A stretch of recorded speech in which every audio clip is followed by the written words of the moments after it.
So let's get started. So I will present about our new product, which is called SUSE Linux Enterprise Micro. I will clearly not be able to cover everything, but only some parts of the product. So my intention is to shortly introduce myself, then give you, let's say, a high-level overview of the product. And as the last topic, I would like to mention one technology, which we call transactional update, and which, in my opinion, is quite interesting to be mentioned. So who am I? I will leave my introduction rather short. I guess you already know quite a lot about my team, because if you were in the previous session where Luboš introduced the team, he is my teammate. I am with SUSE as release manager for SUSE Linux Enterprise products. I started more than 12 years ago. Actually, shortly before I graduated at the Faculty of Maths and Physics of the Charles University here in Prague. Originally, I started as a YAST developer, YAST being the installation and configuration tool for SUSE and OpenSUSE products. In fact, all the time since I'm with the company, and as I said, over time, after several changes of my job, I moved to the position of release manager for SLE products, and SUSE Linux Enterprise Micro is my main product in the past almost a year. So why did we even start developing a new product? You may see that really there is a new market for edge devices, which has slightly different requirements than let's say general purpose operating system. You need to have the footprint, especially disk, but in fact all requirements reasonably small. You want it to be not that easy to be damaged, so we call it immutable operating system, and we target to run workloads in containers, which is a preferred option, or for workloads which cannot be containerized yet, or not any easily, we support still a virtual machine. I mentioned the edge market. So what is actually edge computing? I copied two sentences from Wikipedia to this slide. So it's not, in fact, it's nothing entirely new. It's more about really putting the computing where the data is coming from. So it moves the workloads away from the data center, or from public clouds to devices which live somewhere at the edge of the network, and it can be really every small smart objects, be it mobile phone, be it a robot in a factory, be it a car, self-driving car. So it moves really to these small devices which are connected, but it's since the amount of data which is processed is not trivial, it makes sense to process the data directly at in fact at the edge of the network. Of course, these devices need to be connected to the others, and to communicate with the data center or the cloud. So typical deployment of SLE Micro can look like this. So you have the base operating system, which is supposed to be as small as possible. You have the container runtime, and in containers, you will then run the individual workloads. This really shows the separation between the workload and the operating system. So they the workload has, or the container has, limited means to impact the other ones. And the isolation should increase the stability. You can update the workload independently on the rest of the operating system. You can use for each workload in the container different set of libraries, not impacting the rest. What are the key features of SLE Micro before I get to the technology? First, the root file system is read-only, which prevents, let's say, accidental changes. Obviously, there must be exceptions for some directories. I will come to that later. For updating, we only use that so-called transactional update, which I will talk in the second half of or second part of the presentation. For managing the containers, we use Podman as the engine. It's a bit, let's say, smaller than maybe more popular Docker.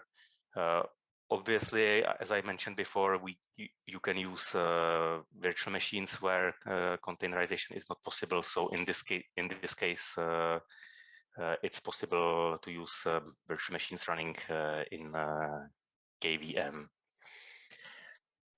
Optionally, we provide a web-based management tool called Cockpit. As you probably understand, we need for management something that is natively remote, so that it can be managed from anywhere else in the network. You typically cannot access the device physically, or at least not any often. So web-based management is convenient. You often do not want to manage these devices one by one. No matter what the device is, whether it's a BTS station of the mobile network or any robot in the factory, you want to manage them in a mass or in a group. So for that, we include Salt as a tool for configuration management. And as I said before, the workloads are supposed to run in containers, which allows, other than having these, let's say, these optional components like the web-based management, it allows to have the set of packages more or less fixed. And the number of packages is slow. It don't contain everything, as you know from SLES, because you can put it into the containers. I can see that there is nothing in the chat. So yeah, if you have any question, please put it to chat at any point of time, and I will keep monitoring it. So nothing in the chat. So let's move to the transactional update, which I think is an interesting technology, which I wanted to tell you about, and which we in fact developed here in SUSE based on the btrfs file system. So why is a standard update, which would mean that, for example, you call rpm-u and the set of packages, why is it not sufficient? If you Even if you, to avoid problems with network, so let's assume that you first download everything, then you apply the packages. It means that whenever the package itself is being updated, it and it has some scripts. It can it just restarts the services one by one, and then you never know for sure that yes, I need to restart yet another service because of that library got updated, and so on. So first, you right after updating the packages, you cannot be entirely sure that that everything is really running updated stuff. But what is probably even a bit worse is that in case the update gets interrupted from any reason, be it system crash, okay, we can download everything in advance, so networking should not be a problem, then you end up in an inconsistent state, and the system may or may not be able to run in the future. This is not that much of a problem if it is in the data center. Okay, you have an outage, but still you have all the stuff at one place and can easily access it. But if you are running hundreds of devices which are geographically spread, and suddenly all of them refuse to reboot because something went wrong during the update, then you have a bit of a problem. Because of that, we have a transactional update where the packages are updated in a snapshot. You can imagine that like in another directory or in change root, and they do not have any impact on the system which is actually running. And to activate the updates, you actually need to do a reboot of the whole machine, which yes, you may find it inconvenient. It involves a downtime of the machine. On the other hand, if you do the standard updates, you are having downtimes as well when you restart individual services. If the update involves kernel, you need to reboot anyway. If the update involves SSL library, you don't know which services to restart easily. So in the end, you may decide it's better to reboot as well. So, and you can of course schedule the reboot at the point of time which works for you. So it's not that much. Of course, it's up to your preference depending on your workloads. But for the industrial edge, we go with this approach. The most important is that if anything happens during the update, you are doing it in another snapshot, so you can just if something goes wrong, you throw the snapshot away and nothing happened to your system, you can go on. I use some terms about snapshots or subvolumes. For these features, we clearly cannot do that in traditional file system like X2, X3, X4, or most of others. We only support that with the file system called btrfs, which is part of the standard Linux kernel since many years now, and for SUSE products, it is the default file system. It contains many interesting capabilities, which you know probably from the system, like volume management, software rate. You can still combine them with btrfs, but there is actually not really a reason to do it because the file system itself provides that. You may remember that there is another file system which has similar functionality, which is even older than btrfs, ZFS, but from licensing reasons, it's not easy to be included in Linux. I'm not a lawyer, so I will not provide any details about the license compatibility, but my understanding is that you cannot really distribute it as part of the standard kernel. the single partition of the btrfs file system provides a concept which is called subvolumes. You can see the subvolume as a directory inside the file system, but on top of being a regular directory, it can be separately either mounted or unmounted. It can be separately made read-write or read-only. You can make snapshots from them. You can have different policy when writing data to them. You can use copy on write feature or not, depending on your workload and the performance it would imply. So even if we have a single partition with a file system with the subvolumes, we achieve the fact that parts of the system are writable and parts of it are read-only. So in fact, everything is in subvolumes, and the true root of the real root of the partition is in fact empty. What you see as a root when you log into the host, it is just a subvolume.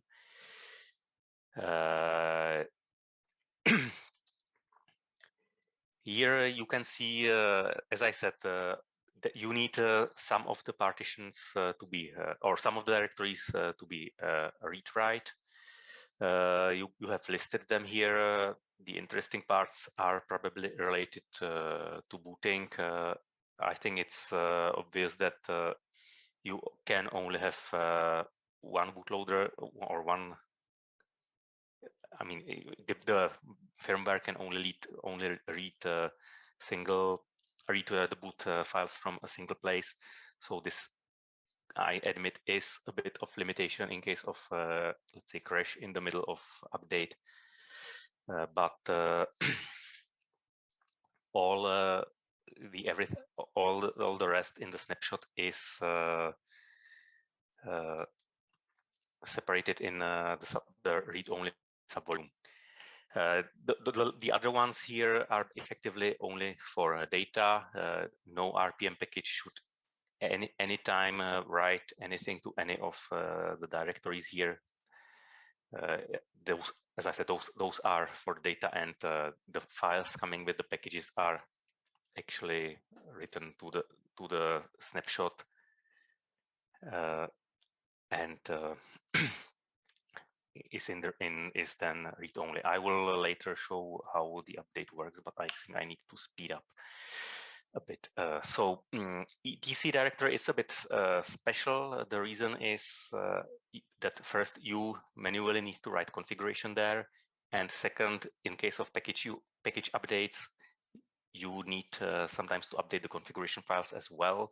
So because of that, we use overlay feature of the overlay file system. So this allows both you as user configuring things and the packages writing their and updating their configuration as part of their script. And at the same time, if you need to roll back to the previous snapshot, you can always do that because you have it in a separate directory for each of the snapshots you created before. I said that for the update, the file system is read-only, but you simply must, from time to time, update the system. So how does this work? This shows a chain of the snapshots which are created. The rightmost is the one which you are currently running on, which is what you see as a root.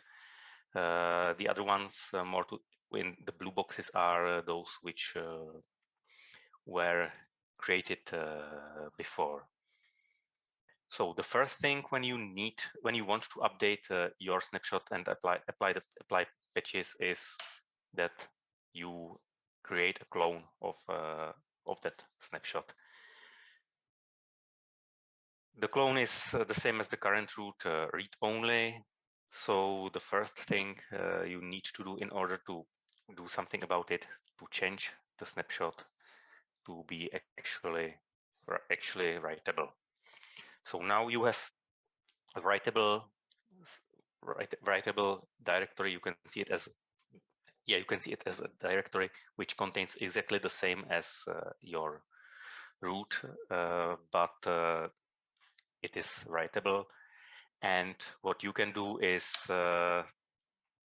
do whatever is needed for the snapshot, update packages, install new packages, remove packages, everything that is needed. So you will do all of this in that snapshot. Since you are still running in the current root, it does not have impact on your workloads.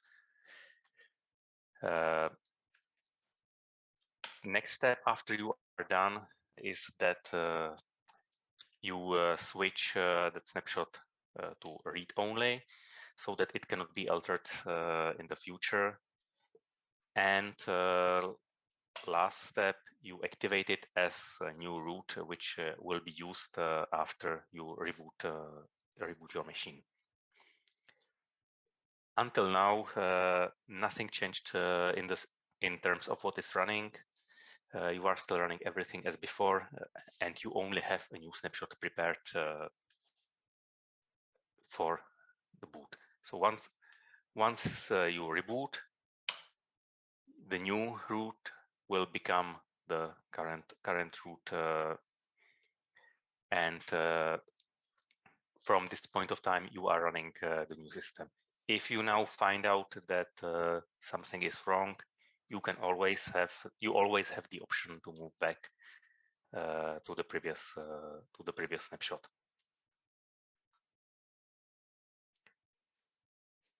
I said you have to reboot, but what happens if you do not reboot?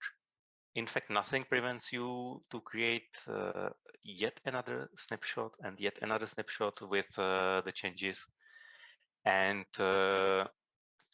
you will in the end only use the last one which you create before the reboot. Here in this slide, I show that what happens if you call a transaction update with install package full, then install package bar, and so on. Then you always start with the current snapshot, which is a same default, simply because you don't know what's in the snapshot created before. It may be something prepared for next reboot, or it may be a failed update. Of course, you can create new snapshot based on any of the snapshots created in the future if you want that explicitly. So this is what I wanted to talk about. So let me see if there are any questions. If you want to ask something, I think I can ask. You can speak. Adam asking, the idea is to create systems similar to QNX RTOS. Okay, I do not know what QNX RTOS is. That would actually be a real-time operating system that is used for a robot, but we don't aim to have a real-time operating system as in embedded real-time operating system, if I'm not mistaken.